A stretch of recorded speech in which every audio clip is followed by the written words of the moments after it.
Halo guys, ada yang sedang batuk-batuk nggak guys?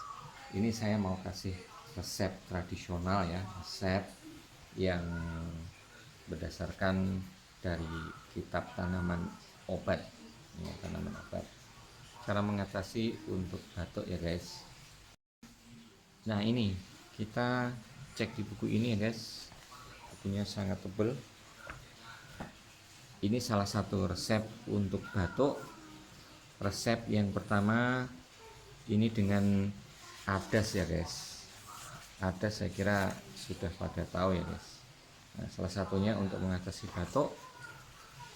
Resep yang pertama, siapkan serbuk buah adas sebanyak 5 gram diseduh dengan setengah cangkir air mendidih.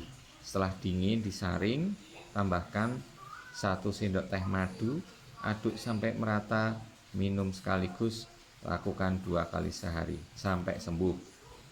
Kemudian ini yang resep kedua ya guys.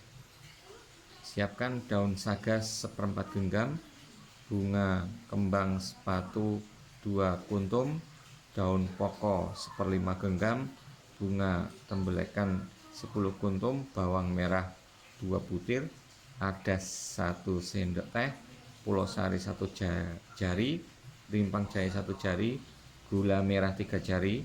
Semua dicuci, dipotong-potong, direbus dengan 3 gelas air bersih, sisakan setengahnya, lalu dingin kemudian saring dan minum, lakukan 3 kali sehari. Nah ini guys, yang simple, mungkin resep yang pertama bisa dicoba. Terima kasih.